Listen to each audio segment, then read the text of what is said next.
Hello everyone, आप सबका स्वागत है हमारे यूट्यूब चैनल पढ़ाई प्लेटफॉर्म पर। आज के वीडियो में हम ब्लड ग्रुप के सेकंड पार्ट को कवर करेंगे, जिसमें हम पेरेंट्स से कैसे बच्चे के अंदर ब्लड ग्रुप इनहेरिट होता है वो निकालना सीखेंगे। तो चलिए वीडियो स्टार्ट करते हैं।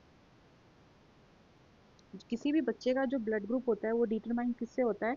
Combination of genes inherited from both the parents. दोनों पेरेंट्स से जीन्स आप बच्चे को मिलते हैं। हर एक पेरेंट एक एलएल देता है। इस प्रकार से दो एलएल होते हैं, यानी एक जीन के लिए दो एलएल चाहिए होते हैं। एलएल क्या होते हैं? टाइप ऑफ जीन, एक वर्जन ऑफ जीन। इसको और डिटेल में आगे समझते हैं। और इन दोनों एलएल की कॉम्बिनेशन से बच्चे का बच्चे का ब्लड टाइप डिसाइड होता है। चलिए इसको अच्छे से समझते हैं। पहले ज़रूरी समझना है कि एलएल क्या होता है। एक LL is like a version of a gene. Gene का एक वर्जन हुआ।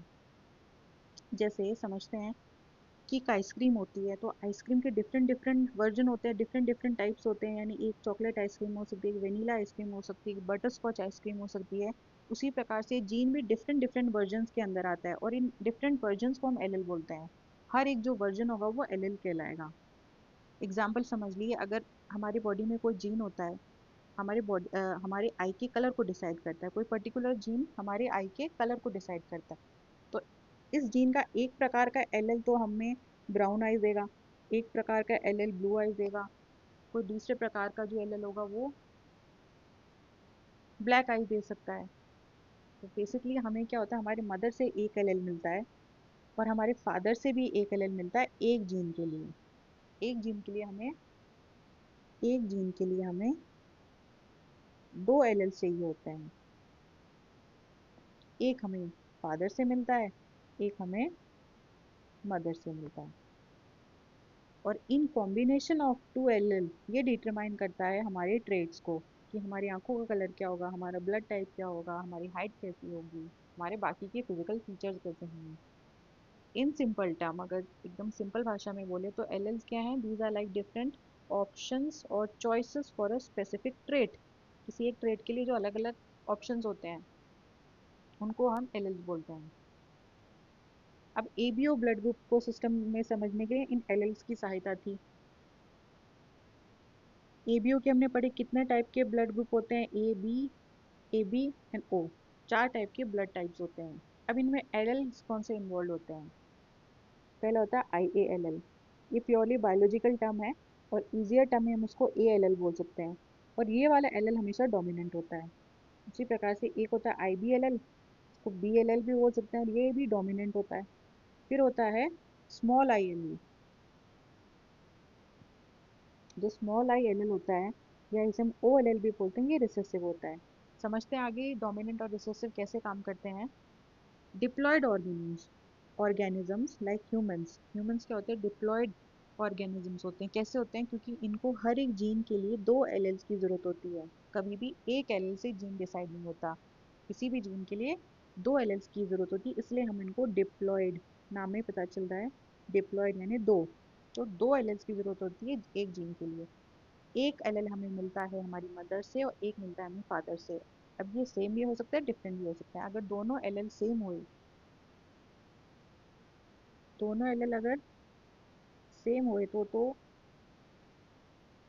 इन एलएल्स को बोलेंगे कि होमोजाइगस हैं। अगर ये दोनों एलएल्स डिफरेंट हुए तो इनको हम बोलेंगे कि ये हेट्रोजाइगस हैं। अब जो इंडिविजुअल्स IA होते हैं या IA स्मॉल आई होते हैं, उनका ब्लड टाइप ए होता है। क्यों होता है? देखो, पहले तो हमने समझा कि ब्लड टाइप जो होता है उसको डिसाइड करने के लिए दो टाइप के एलएल्स की जरूरत होती है। अगर दोनों IA हुए, या एक IA और एक स्मॉल IA हुआ, तो ब्लड टाइप ए होगा। अब इस केस में दोनों जो एलएल्स हैं वो सेम है, होमोजाइगस है, लेकिन इस केस में हेट्रोजाइगस है, एक स्मॉल आई है।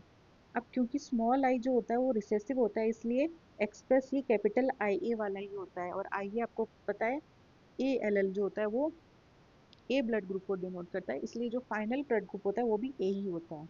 इसी प्रकार से जो बी टाइप वाले ब्लड टाइप वाले होते हैं, उनका जो एलएल्स होते हैं वो क्या होते हैं? IBIB या फिर IB स्मॉल आई। आई यहाँ पे रिसेसिव होता है, कैपिटल आई बी यहाँ पे डोमिनेंट होता है, इसलिए फाइनली जो एक्सप्रेस होता है वो भी डोमिनेंट वाला ही एक्सप्रेस होता है। यहाँ पे जो आई ए एंड आई बी है वो क्या है, वो डोमिनेंट है। Meaning that if a person has either I A और I B with I, small i, अगर स्मॉल आई के साथ में आई बी या आई ए आया तो आई ए या आई बी ही एक्सप्रेस होगा, स्मॉल आई एक्सप्रेस नहीं होगा। स्मॉल आई को एक्सप्रेस करने के लिए ज़रूरी है कि दोनों जो हैं कैपिटल स्मॉल आई ही हो, दोनों पेरेंट्स से आपको स्मॉल आई वाला एल एल ई मिले। जो आई है या ओ एल एल है वो रिसेसिव होता है और कोई एंटीजन प्रोड्यूस नहीं कर सकता। Both the parents must contribute an I या फिर O L L for the child to have blood group O. Blood group O होने के लिए ज़रूरी है कि दोनों जो पेरेंट हैं यानी मदर भी और फादर भी, मदर भी आई या फिर ओ एल एल कॉन्ट्रीब्यूट करे और फादर भी आई एल एल यानी ओ एल एल कॉन्ट्रीब्यूट करे, तभी जो फाइनल ब्लड ग्रुप होगा बच्चे का वो ओ ब्लड ग्रुप होगा। इसलिए जो आई ए एंड आई बी हैं वो डोमिनेंट होते हैं स्मॉल आई पे। Only double I people will have O blood group, यानी ब्लड ग्रुप ओ होने के लिए ज़रूर है कि दोनों एल एल स्मॉल आई वाले हों या दोनों एल एल ओ वाले हों।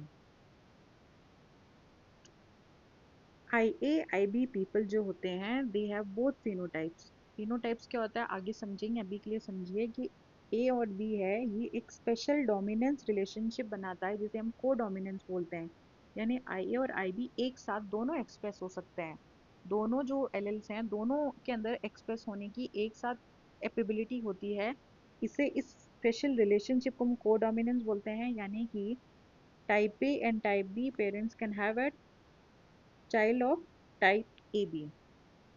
ए और बी पेरेंट्स के एक ए बी वाला बच्चा भी हो सकता है इस स्पेशल को डोमिनेंस वाले रिलेशनशिप के कारण।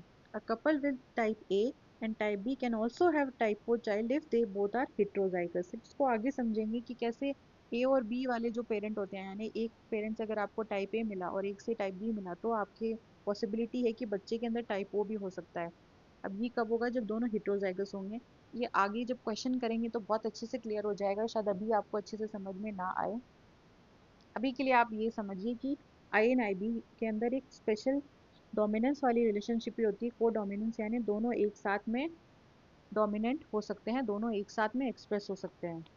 अब कोई इंसान हेट्रोजाइगस कैसे होता है, जब उनके अंदर two different versions of a gene होते हैं, एक जीन के अलग अलग वर्जन होते हैं, विच में result in a dominant allele being expressed in the phenotype. जब उसमें एक डोमिनेंट जो एलेल होता है वो एक्सप्रेस होता है रिसेसिव की कंपैरिजन में। जैसे हेट्रोजाइगस कब होता है, जब डिफरेंट एलेल्स होते हैं, जैसे ये वाला हुआ तो इसमें ये एक एलेल भी डिफरेंट है I A, small I different है कैपिटल आई बी, स्मॉल आई।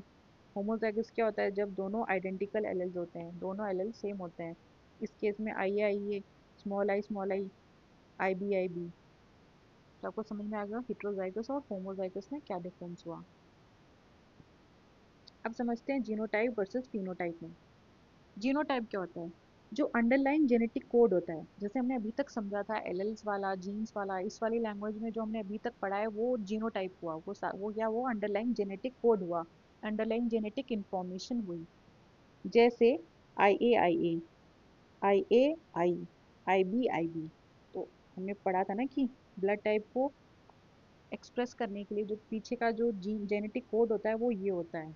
दो एलेल्स इन्वॉल्व होते हैं एक जीन को एक्सप्रेस करने के लिए, दो एलेल्स इन्वॉल्व होते हैं। तो ब्लड टाइप ए को डिनोट करने के लिए हमें इस प्रकार से दो एलेल्स लिखने पड़ते हैं। तो ये जो एलेल्स है, ये जो लैंग्वेज हमने लिखी है वो क्या कहलाती है, वो जीनोटाइप कहलाती है। इसको इजी लैंग्वेज में हम ए भी लिख सकते हैं या ए ओ भी लिख सकते हैं इस प्रकार से। आई ए तो खैर ए ही हुआ, और ये जो आई है इसको हम ए ओ भी लिख सकते हैं, क्योंकि आई ए मतलब कुछ नहीं, ए को ही हमने इस तरीके से लिखा है।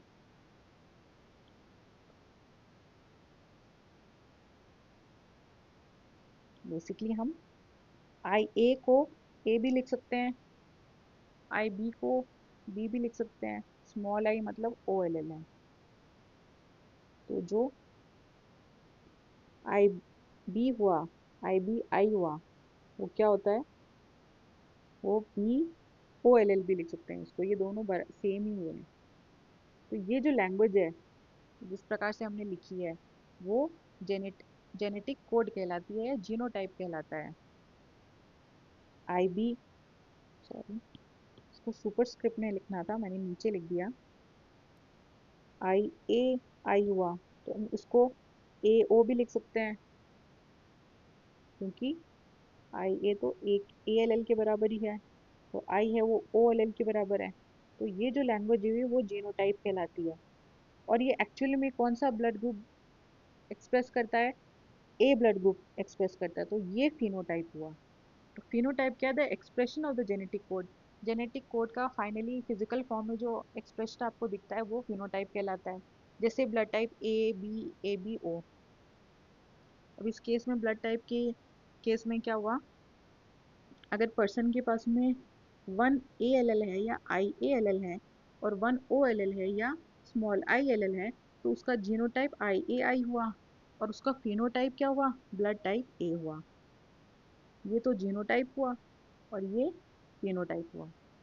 तो क्योंकि ALL डोमिनेंट है ओवर OLL, तो genotype is nothing but physical expression of genotype. I hope आपको अच्छे से समझ में आ गई सारी कहानी अब तक की। तो हमने देखा कैसे पेरेंट्स से बच्चे में जो ब्लड ग्रुप कैसे डिसाइड होता है, उसके लिए हमने LL समझा क्या होता है। LL एक टाइप का जीन ही होता है, एक वर्जन ऑफ जीन होता है। डिफरेंट ऑप्शंस होते हैं, चॉइसेस होते हैं किसी ट्रेट को एक्सप्रेस करने के लिए, किसी कैरेक्टरिस्टिक को एक्सप्रेस करने के लिए जो डिफरेंट डिफरेंट चॉइसेस या ऑप्शन होते हैं उनको हम LL बोलते हैं। इस प्रकार से 3 टाइप के LL हमने पढ़ लिए। इन तीनों LL को किस प्रकार से हम लिखते हैं कि हमें ब्लड टाइप मिले वो हमने समझ लिया। कैसे IA और IB के अंदर एक स्पेशल को डोमिनेंस वाला रिलेशनशिप होता है। IA IB दोनों एक साथ में एक्सप्रेस हो सकते हैं। हेट्रोजाइगस होमोजाइगस भी हमने समझ लिया, अगर दोनों टाइप के LL सेम होते हैं तो होमोजाइगस होते हैं, और अगर डिफरेंट होते हैं तो हेट्रोजाइगस होते हैं। फिर जीनोटाइप और फिनोटाइप में अंतर समझ लिया। जीनोटाइप अंडरलाइन जेनेटिक कोड है और फिनोटाइप जो उस कोड का एक्सप्रेशन है वो फिनोटाइप है, जैसे ब्लड टाइप। तो जो ब्लड ग्रुप होता है जैसे हम फिनोटाइप बोलते हैं, जैसे A हुआ, उसमें A एंटीजन है। और इसको लिखने का तरीका जीनोटाइप क्या है? कैपिटल IA कैपिटल आई है या फिर कैपिटल IA स्मॉल आई, क्योंकि स्मॉल आई यहाँ पे रिसेसिव है, इसलिए एक्सप्रेस फाइनली कैपिटल आई ही होता है जो कि डोमिनेंट LL है। उसी प्रकार से फिनोटाइप B हुआ, तो इसके अंदर एंटीजन B है और उसको लिखने के तरीके ये होता है। जीनोटाइप ये होता है, IBI होता है या IBIB होता है। AB होता है, उसके अंदर दोनों एंटीजन होते हैं और उसको हम IAIB लिखते हैं। इसको स्पेशल को डोमिनेंस रिलेशनशिप भी होता है। और O को लिखने का तरीका 2 स्मॉल I के थ्रू रिप्रेजेंट करते हैं। अब इस सारी कहानी के बेसिस पर हम क्वेश्चंस करेंगे जो कि प्रीवियस ईयर एग्जाम्स के अंदर आए हुए हैं। सपोज करिए फादर का ब्लड ग्रुप B है, इसका है फादर का, और मदर का ब्लड ग्रुप AB है, तो बच्चे का ब्लड ग्रुप क्या होगा? तो फादर का ब्लड ग्रुप क्या है? B ब्लड ग्रुप, यानी फादर के ब्लड ग्रुप के लिए हम कैसे, जेनेटिक कंडीशन क्या होगी? IBIB होगी, IBI होगी, क्योंकि ब्लड ग्रुप क्या है? B है। B ब्लड ग्रुप को लिखने के 2 तरीके हैं, IBIB और IBI। और जो मदर है, मदर का ब्लड ग्रुप क्या है? AB है, और उसको लिखने के तरीके क्या हैं? IBIA। एक ही तरीका है, हमने देखा था। AB को लिखने का सिर्फ एक ही तरीका है और A को लिखने के दोनों तरीके हैं। अब हम दोनों तरीके, क्योंकि क्लियरली मेंशन नहीं है कि जीनोटाइप आपको होमोजाइगस कंडीशन लेनी है, हेट्रोजाइगस कंडीशन लेनी है, कि ये तो होमोजाइगस कंडीशन होती है और ये हेट्रोजाइगस कंडीशन होती है, तो दोनों में से कौन सी कंडीशन लेनी है ये तो क्लियरली मेंशन नहीं है क्वेश्चन के अंदर। इसलिए आप दोनों को लिखोगे, दोनों केसेस को लिखोगे। देखा था ना, बी के केस में 2 जीनोटाइप पॉसिबल है, तो आप दोनों को लिखोगे। अब पहले तो एक जीनोटाइप को मर्ज करते हैं AB के साथ में, फिर दूसरे वाले जीनोटाइप को मर्ज करते हैं AB के साथ में। इस तरीके से 2 केसेस होते हैं। एक केस होता है जहाँ पे जीनोटाइप ऑफ फादर IBIB, जो होमोजाइगस कंडीशन है, वो कंबाइन करती है जीनोटाइप ऑफ मदर IAIB के साथ में, जिसके कारण 4 पॉसिबल कंडीशंस होती हैं। तो फादर का IBIB और मदर का IAIB समझते हैं। फादर का IBIB एंड मदर का IAIB, और मदर का IAIB। तो फादर का IB मदर के पहले वाले IA से कंबाइन होगा और क्या बनाएगा, IBIA। फिर फादर का IB मदर के दूसरे वाले IB से कंबाइन होगा और बनाएगा IBIB। अब फादर का दूसरा वाला IB मदर के IA से कंबाइन होगा और बनाएगा IBIA। फिर फादर का दूसरा वाला IB मदर के IB से कंबाइन होगा और फिर बनाएगा IBIB। अब ये जीनोटाइप किस ब्लड टाइप को डिनोट करता है, AB को। ये जीनोटाइप ब्लड डिनोट करता है B को। ये डिनोट करता है AB को। और दोनों अगर BIB है तो ये क्या होगा, B ब्लड ग्रुप। यानी कि 4 पॉसिबिलिटीज हैं, जिनमें से 2 पॉसिबिलिटीज हैं कि AB होगा और 2 पॉसिबिलिटीज हैं कि B होगा। यानी AB ब्लड ग्रुप होने के चांसेस है 50% और B ब्लड ग्रुप होने के चांसेस हैं 50%। ये जो फादर का IB है वो मदर के IAIB से कंबाइन होगा। तो दोनों पहले इससे कंबाइन होगा तो IBIA बनाया, यानी AB ब्लड ग्रुप। फिर ये IB फादर का मदर के IB से कंबाइन हुआ तो उसने IBIB बनाया, यानी B ब्लड ग्रुप। फिर ये फादर का सेकंड वाला IB मदर के IA से कंबाइन हुआ तो IBIA बनाया, और ये होता है AB ब्लड ग्रुप।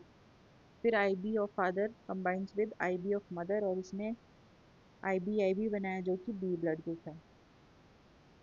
तो इस बेसिस पे पॉसिबिलिटी क्या हुई कि बच्चे का ब्लड ग्रुप या तो AB हो सकता है या B हो सकता है, दोनों के चांसेस 50-50% है। अब हमने एक केस तो ले लिया जब फादर का जो एक जीनोटाइप है मदर की जीनोटाइप से कंबाइन हुआ, लेकिन दूसरा वाला जीनोटाइप भी तो है। अभी क्वेश्चन में मेंशन तो करा नहीं है कि कौन सा वाला जीनोटाइप कंबाइन किया। तो अभी सेकंड वाला केस देखते हैं, जब IBI of father combines with IAIB of mother.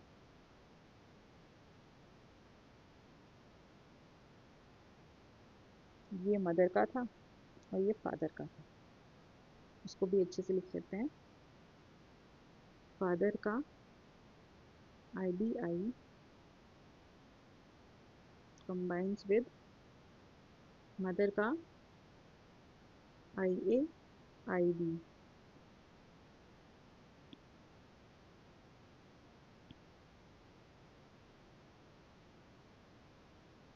ये IB कंबाइन करता है IA के साथ में और IAIB बनाता है।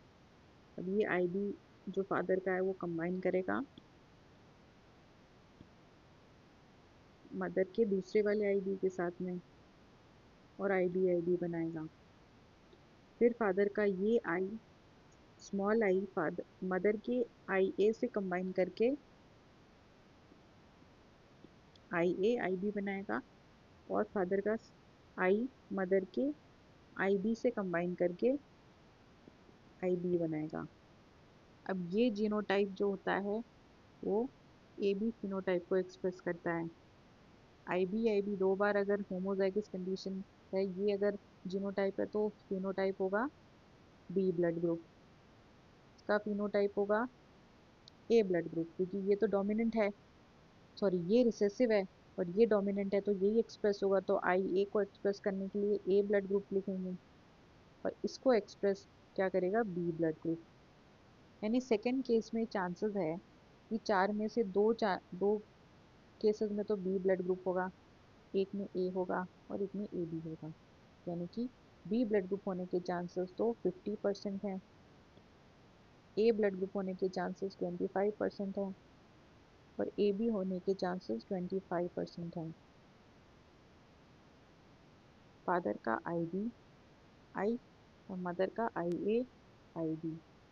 अब ये आई बी मदर के आई ए से कंबाइन होकर आई ए आई बी बनाता है जो ब्लड ग्रुप ए बी को डिनोट करता है। फिर फादर का आई बी कंबाइन मदर के आई बी से कंबाइन करके आई बी बनाता है जो कि ब्लड ग्रुप बी को डिनोट करता है। फिर फादर का small i i L L mother के आई ए एल एल से कंबाइन करके आई ए आई बनाता है जो कि ए ब्लड ग्रुप को डिनोट करता है। और फोर्थ केस में I of father combines with I B of mother and it makes I B I यानी बी ब्लड ग्रुप। तो बी ब्लड ग्रुप होने के चांसेस 50% हुए, ए ब्लड ग्रुप होने के चांसेस 25% हुए और ए बी ब्लड ग्रुप होने के चांसेस भी 25% हुए। तो इस प्रकार से हम बच्चों का ब्लड ग्रुप निकाल सकते हैं। अब नेक्स्ट क्वेश्चन है, what are the possible blood groups, what possible blood groups could their children have if the father has blood group A and mother has blood group B? यानी the genetic condition of father having blood group A is a या फिर ए। अब हम simple terms में इसको लिखेंगे। जो अभी तक जीनोटाइप था वो हम आई ए वाली लैंग्वेज में लिख रहे थे, अब हम ए बी ओ वाली लैंग्वेज में लिखेंगे ताकि इजीली अंडरस्टैंड हो सके आपको। तो फादर की जेनेटिक कंडीशन, अब ब्लड ग्रुप जो ए है उसको डिनोट करने के दो तरीके हो सकते हैं, जो जीनोटाइप हो सकते हैं, दो हो सकते हैं। एक तो ए हो सकता है, एक ए ओ हो सकता है। क्योंकि इस केस में भी ओ तो रिसेसिव होता है और ए डोमिनेंट आता है, तो फाइनली ए ही एक्सप्रेस होता है, ए ब्लड ग्रुप ही एक्सप्रेस होता है। और इसमें तो ए ऑब्वियस है कि ए ही होगा। उसी प्रकार से the genetic condition of mother having blood group B या बी बी या B O, B B case में होमोजाइगस है और बी ओ केस में हेट्रोजाइगस है। तो फादर की कितने एलेल्स हो गए? दो। और मदर के भी दो टाइप्स हो गए। तो अब क्या हो सकता है, इन दोनों इन चारों के बेसिस पे चार कंडीशन या चार केसेस हो सकते हैं। कि पहले केस में तो जो फादर का ए है, फादर का पहला ए है, हो सकता है वो मदर की बीबी से कंबाइन हो, या हो सकता है फादर का ए मदर की बीओ से कंबाइन हो, या हो सकता है कि फादर का ए ओ मदर की बीबी से कंबाइन हो, या फादर का ए ओ मदर के बीओ से कंबाइन हो। तो चार केसेस हुए जिसके बेसिस पे 16 पॉसिबिलिटीज आएंगी फिर चाइल्ड के ब्लड ग्रुप की। चलिए वो समझते हैं। पहला केस लेते हैं जब फादर का ए मदर के बीबी से कंबाइन होता है, यानी फादर का ए मदर के बीबी से कंबाइन होता है। फादर का ए मदर के बीबी से कंबाइन होता है। तो ये ए फादर का मदर की बी से कंबाइन होकर ए बी बनाएगा। फिर ये A of father combined with second B of mother and makes A B. फिर फादर का सेकेंड ए मदर के पहले बी से कंबाइन होकर ए बी बनाएगा। फिर फादर का सेकेंड ए मदर के सेकेंड बी से कंबाइन होकर ए बी बनाएगा। यानी ए बी ब्लड ग्रुप होने के चांसेस 100% हुए। यानी पहले केस में जब father of A of father combines with B B of mother, तो फिर बच्चे के ए बी ब्लड ग्रुप होने के 100% चांसेस होंगे। उसी प्रकार से सेकेंड केस में अगर फादर का ए ब्लड ग्रुप हुआ और मदर का B B B O blood group हुआ, फादर का ए ब्लड ग्रुप हुआ और मदर का बीओ ब्लड ग्रुप हुआ, तो उस केस में क्या चांसेस, क्या पॉसिबिलिटीज होंगी? पहला ए कंबाइन करता है मदर के बी के साथ में और ए बी बनाता है। फिर A of father combines with O of mother और ए ओ बनाता है। फिर A of father combines with B of mother और ए बी बनाता है। Then A of father combines with B of mother and A O बनाता है। अब ए बी को हम ए बी लिखते हैं, ए ओ को हम ए लिखते हैं, ए बी को ए बी लिखते हैं और ए ओ को ए लिखते हैं। यानी फाइनली ए बी होने के चांसेस कितने हुए? 50%। और ए ओ या ए के चांसेस हुए 50%। यानी जब फादर का ए मदर के बीओ से कंबाइन होता है, जब फादर का ए मदर के बीओ से कंबाइन होता है, तो ए बी ब्लड ग्रुप होने के 50% चांसेस होते हैं और ए ब्लड ग्रुप होने के 50% चांसेस होते हैं। उसी प्रकार से थर्ड पॉसिबिलिटी देखते हैं, जब A O father combines with B B of mother, A of father combines with B B of mother. अब ये दोनों से क्या बना? A B. फिर ये दोनों से बना ए बी, तो ये ओ बी और ये ओ बी या बी ओ। तो ए बी को A B A B A B B O is expressed with B, B O again is expressed with B. यानी जब फादर का ए ओ मदर के बीबी से कंबाइन होता है तो बच्चे के ए बी होने के चांसेस 50% होते हैं। Probability of children having blood group AB is 50% and B is also 50%. And fourth case में जब A of father combines with B of mother तो क्या होता है समझते हैं। फादर का A O combines with mother of B of mother, तो पहला ए मदर के बी से कंबाइन हुआ ए बी बनाया, फिर फादर का ए मदर की ओ से कंबाइन हुआ और ए ओ बनाया, फिर फादर का सेकेंड ओ मदर के बी से कंबाइन हुआ और ओ बी बनाया, फिर फादर का ओ मदर के ओ से कंबाइन हुआ और ओ बनाया। ए बी को इसको हम ए बी के थ्रू एक्सप्रेस करेंगे, इसको हम ए के थ्रू एक्सप्रेस करेंगे कि ओ रिसेसिव है, इसको हम बी के थ्रू एक्सप्रेस करेंगे कि ओ रिसेसिव है। अगर दोनों ओ आ जाते हैं तो हमें पता है हम ओ से ही एक्सप्रेस करते हैं। यानी इस केस के अंदर सारे टाइप के ब्लड ग्रुप मिलने की पॉसिबिलिटी है। यानी हो सकता है 25% चांसेस है कि बच्चे का ब्लड ग्रुप ओ भी हो सकता है, 25% चांसेस है कि बच्चे का ब्लड ग्रुप बी भी हो सकता है, 25% चांस है कि ए हो सकता है, 25% चांस है कि ए भी हो सकता है। यानी फोर्थ केस में probability of children having blood group A, B, AB is 25% each। Fourth case में सबसे ज़्यादा different type of blood groups मिलने की पॉसिबिलिटी होती है। अब unless and otherwise mention always go for heterozygous condition as it is giving the possibility of maximum number of blood group of offspring, जैसे कि केस नंबर 4। अगर mention नहीं है तो हमेशा आपको heterozygous कंडीशन के लिए जाना चाहिए।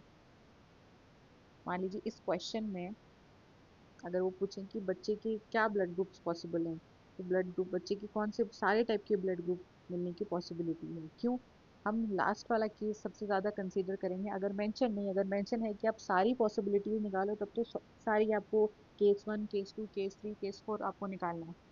पर अगर मेंशन नहीं है तो आपको हमेशा हिट्रोजाइगस वाली कंडीशन में जाना चाहिए, जिसमें कि जो एलेल्स होते हैं डिफरेंट डिफरेंट होते हैं। जैसे ये वाला केस था, ए भी डिफरेंट था ओ भी डिफरेंट था, इस केस में भी दोनों डिफरेंट हैं, तो ये हिट्रोजाइगस एलील्स हुए। तो इस केस में हमने निकाल के देखा कैसे चारों टाइप के ब्लड ग्रुप मिलने की पॉसिबिलिटी थी। इसलिए हमेशा हमें हिट्रोजाइगस कंडीशन के लिए जाना चाहिए जिसमें हमें maximum number of blood group मिलने की पॉसिबिलिटी होती है बच्चों के अंदर।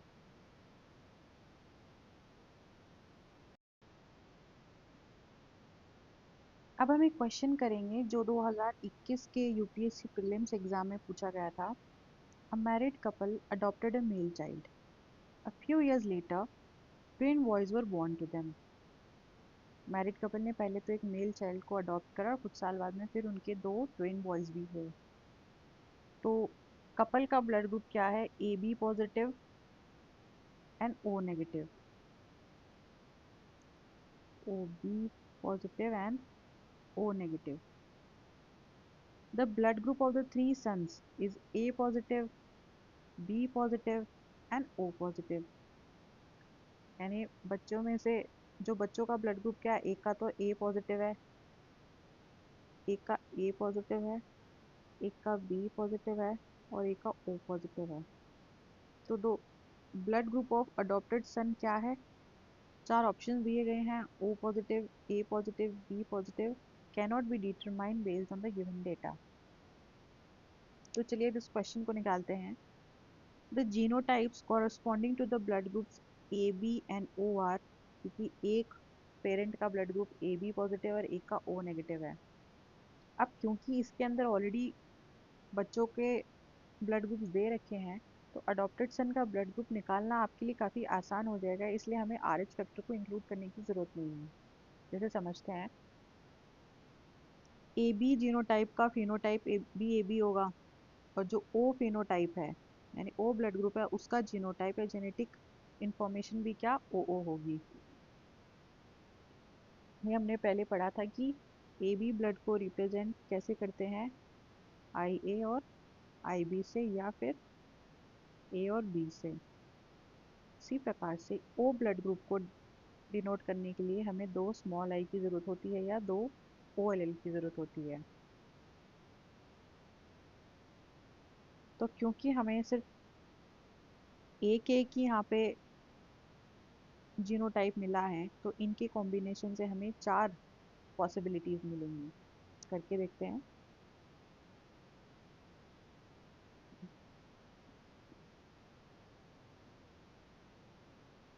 ए बी एंड ओ ओ। तो पहला ए इसका इस ओ से मिलके ए ओ बनाएगा, फिर ये ए दूसरे ओ से मिलकर भी ए ओ बनाएगा, फिर ये बी एक ओ से मिलकर बी ओ बनाएगा, ये बी दूसरे ओ से मिलकर भी बी ओ बनाएगा। अब ए ओ जीनोटाइप का फिनोटाइप होता है ए, यानी ए ब्लड ग्रुप। इस ए ओ का भी ए ब्लड ग्रुप होगा, बी ओ का भी बी ब्लड ग्रुप होगा, बी ओ का बी ब्लड ग्रुप होना। यानी कि 50-50% चांसेस हैं कि जो बच्चे होंगे उनका ब्लड ग्रुप होगा ए या फिर बी। तो हमने देख लिया, ऑलरेडी हमें बच्चों का ब्लड ग्रुप भी दे रखा है, ए का ए पॉजिटिव है, एक का बी पॉजिटिव है और एक का ओ पॉजिटिव है। तो ये जो ए है यही वाला ए पॉजिटिव होगा, ये जो बी पॉजिटिव है ये बी वाला होगा। ओ पॉजिटिव की तो कोई पॉसिबिलिटी नहीं है इसके अंदर। तो डेफिनेटली जो ओ पॉजिटिव है वो किसका है, वो उस अडॉप्टेड मेल चाइल्ड का ब्लड ग्रुप है। इस टेबल से भी आपको समझ में आ गया होगा कैसे A B genotype O O genotype से कंबाइन होके चार ब्लड टाइप्स निकल कर आते हैं। ए ए ए बी बी, यानी सिर्फ पॉसिबिलिटी है या तो ए ब्लड ग्रुप होगा बच्चे का, या पॉसिबिलिटी है कि बी ब्लड ग्रुप होगा। ए बी भी नहीं हो सकता और ओ भी नहीं हो सकता। तो ये जो ओ यहाँ पे हमें दे रखा है वो अडॉप्टेड चाइल्ड का ब्लड ग्रुप होगा। अब इस क्वेश्चन से आपको आर एच फैक्टर कैसे इंक्लूड करते हैं क्वेश्चंस में आंसर निकालने में, वो समझते हैं। अगर दोनों पेरेंट्स के आर एच फैक्टर एक एक का पॉजिटिव होता है और एक का नेगेटिव होता है, यानी एक पेरेंट आर एच पॉजिटिव होगा, दूसरा पेरेंट आर एच नेगेटिव होगा, तो हो सकता है कि बच्चे के अंदर एक बच्चा हो सकता है कि बच्चे में आर एच पॉजिटिव हो या आर एच नेगेटिव हो। यानी अगर पेरेंट में से एक जना आर एच पॉजिटिव हो और एक जना नेगेटिव हो, तो हो सकता है कि बच्चे में भी पॉजिटिव हो या बच्चे में भी नेगेटिव हो। उसी प्रकार से अगर दोनों पेरेंट्स पॉजिटिव हो, तो भी हो सकता है कि बच्चे में या तो आर एच पॉजिटिव निकल सकता है या आर एच नेगेटिव भी निकल सकता है। और अगर दोनों केस नेगेटिव हो तो नेगेटिव ही निकलेगा। अब फर्स्ट एंड थर्ड केस तो काफ़ी क्लियर है कि इस नेगेटिव के कारण हो सकता है ये वाला नेगेटिव आ रहा है, और इस नेगेटिव या इस वाले नेगेटिव के कारण ये नेगेटिव आ रहा है। लेकिन दोनों पॉजिटिव होने के बावजूद भी नेगेटिव क्यों आ रहा है? सेकंड वाला जो केस है वो क्वेश्चनेबल लग सकता है आपको। तो चलिए ये समझते हैं कि ये कैसे हुआ। The only two possible blood groups for children. Okay, ये तो पहले वाले क्वेश्चन का आंसर था। अब जैसे हमने देखा कि जो पहला केस वन और केस थ्री है वो तो काफ़ी क्लियर है, लेकिन जो ऑप्शन टू है वो आपके लिए थोड़ा कंफ्यूजिंग हो सकता है कि कैसे दो पॉजिटिव आर एच फैक्टर मिलके एक नेगेटिव आर एच फैक्टर वाला चाइल्ड बना सकते हैं। ये क्यों होता है कि जो आर एच फैक्टर होता है वो भी डोमिनेंट रिसेसिव वाला इनहेरिटेंस पैटर्न को फॉलो करता है। जो आर एच पॉजिटिव होता है, यानी अगर किसी के अंदर R H positive R H antigen है तो हम उसको कैपिटल डी से डिनोट करते हैं और ये डोमिनेंट होता है। उसी प्रकार से आर एच नेगेटिव वाले के लिए को हम डिनोट करते हैं स्मॉल डी से, जो कि रिसेसिव होता है। यानी जिसमें अगर आर एच फैक्टर नहीं होता है तो हम उसको स्मॉल डी से डिनोट करते हैं। हर एक पर्सन के पास में दो आर एच फैक्टर के जीन्स होते हैं, और एक जीन हमें एक पेरेंट से मिलता है, यानी एक जीन एक पेरेंट से मिलता है दूसरा जीन, और उस जीन का दूसरा एलील हमें दूसरे पेरेंट से मिलता है। यानी इस तरीके से या तो डी डी होगा या डी एच होगा या एच डी होगा, सॉरी सॉरी, या तो डी डी होगा या दोनों डी स्मॉल होंगे, या एक डी स्मॉल होगा, एक कैपिटल डी होगा, या एक कैपिटल डी और स्मॉल डी होगा। ये 4 पॉसिबिलिटी हो सकती हैं। इनमें से जो एक एल होगा वो मदर से आएगा, एक एल फादर से आएगा। जो RH प्लस इंडिविजुअल्स हैं, they can either have a one dominant D gene and one recessive small D gene. तो एक तो डोमिनेंट बड़ा कैपिटल वाला डी जीन हो सकता है, एक स्मॉल वाला डी हो सकता है, या फिर हो सकता है कि दोनों ही कैपिटल डी जीन है। इस केस में दोनों डोमिनेंट है।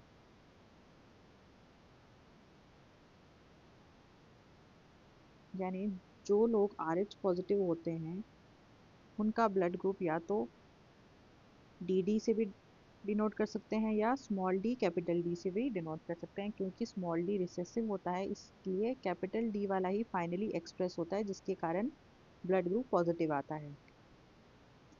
और जो RH नेगेटिव इंडिविजुअल्स होते हैं उनके लिए हमेशा 2 रिसेसिव जीन्स ही होते हैं। जैसे हमने OO के केस में सीखा था कि O ब्लड ग्रुप को डिनोट होने के लिए हमें 2 OLL की ज़रूरत होती है या 2 ILL की ज़रूरत होती है।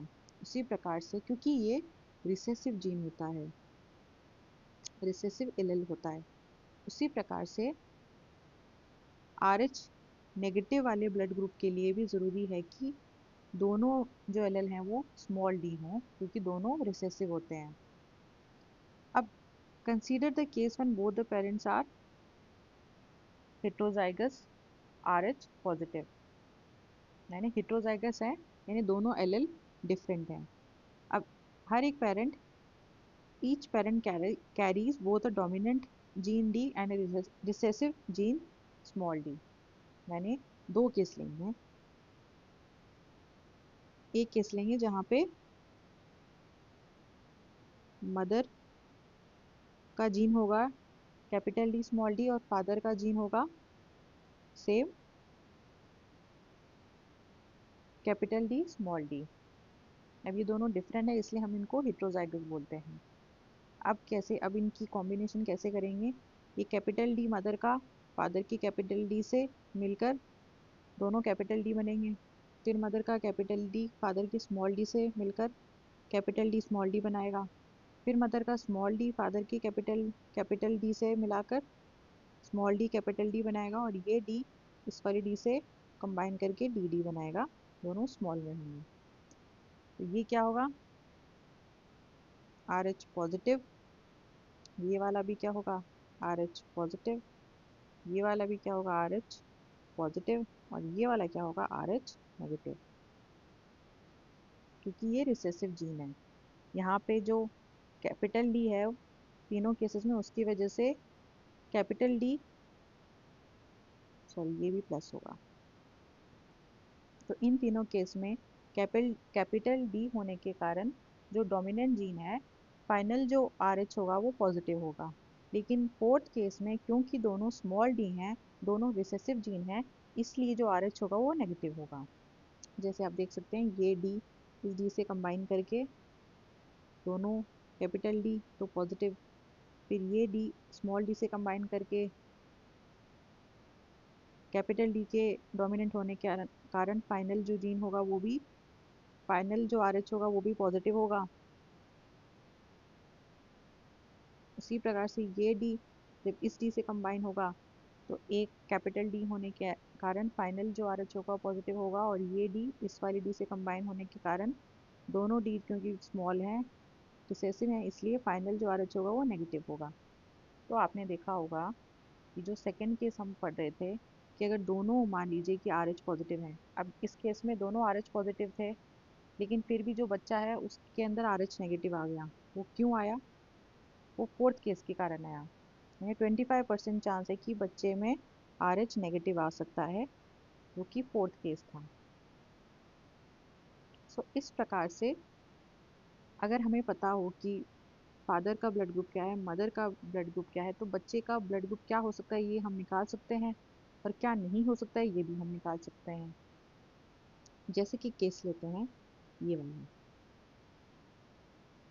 अगर O एक पेरेंट का है और AB दूसरे पेरेंट का जीन है, तो बच्चे का ब्लड ग्रुप क्या होगा। तो इस ओ को हम ओ ब्लड ग्रुप को OOLL से डिनोट कर सकते हैं, और AB को तो AB ही लिखेंगे। तो ये O A के साथ कंबाइन हुआ, फिर ये O B के साथ कंबाइन हुआ, फिर ये O A के साथ कंबाइन हुआ, और फिर ये O B के साथ कंबाइन हुआ। ये हो गया A ब्लड ग्रुप, ये हो गया B ब्लड ग्रुप, ये भी हो गया A ब्लड ग्रुप, ये हो गया B ब्लड ग्रुप। यानी इस केस में ए ब्लड ग्रुप होने के 50% चांस और बी ब्लड ग्रुप होने के 50% चांस है। यानी दो पॉसिबल ब्लड ग्रुप्स हैं, ए और बी, जो कि यहाँ पे लिख रखा है। क्योंकि ए बी ही पॉसिबल है तो ओ और ए बी पॉसिबल नहीं है। इस प्रकार से अब बाकी सारे भी कॉम्बिनेशन कर सकते हैं। अब कुछ अदर ब्लड ग्रुप सिस्टम है, ये एग्जाम पॉइंट ऑफ व्यू से इतने इंपॉर्टेंट नहीं है, इसलिए अपने फ्री टाइम में इनको पढ़ सकते हैं। एक MNS सिस्टम होता है जिसमें MNS एंटीजन होते हैं, एक केल सिस्टम है, एक किड सिस्टम है, एक डफी सिस्टम है। You can read it in your free time, but this topic is not very important from exam point of view. अब कुछ MCQ करते हैं, जितना हमने पढ़ा है उसके बेसिस पे। अब dash population has RH dash on the surface dash present in their dash।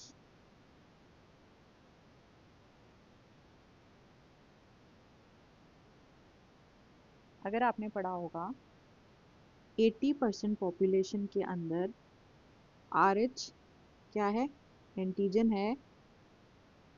On the surface antigen कहाँ होता है, RBC के सरफेस पर, और किस में होता है, ब्लड में पाया जाता है। तो second is the answer. Second question है, हीमोलाइटिक डिजीज जो होती है ऑफ द न्यू बॉर्न में occur in the foetus of second pregnancy if. तो हीमोलाइटिक डिजीज कब होती है, सेकेंड प्रेगनेंसी के केस में।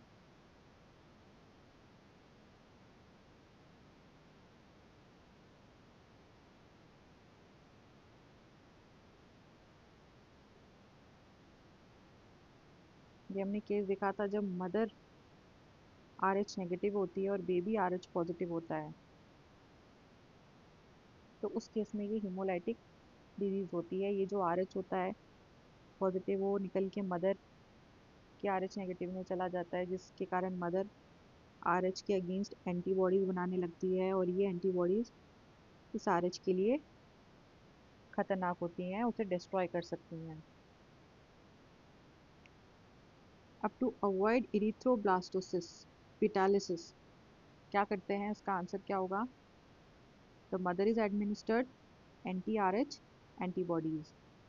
हमने देखा था कि कैसे जब मदर की बॉडी में एंटीबॉडीज बनने लगती हैं, तो उन एंटीबॉडीज ना बने उसको प्रिवेंट करने के लिए anti-RH एंटीबॉडीज का इंजेक्शन मदर को दिया जाता है। तो first is the answer. Fourth question, a person with blood group AB can not donate blood to a person with blood group B because. AB वाला पर्सन बी ब्लड ग्रुप को blood donate नहीं कर सकता है, क्योंकि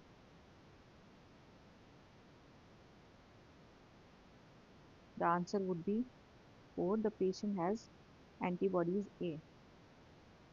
जो B blood group वाला है उसके अंदर क्या है, B एंटीजन्स हैं। अगर B एंटीजन होगा तो A के खिलाफ एंटीबॉडी होगी, तो एंटी A एंटीबॉडी है इसके अंदर।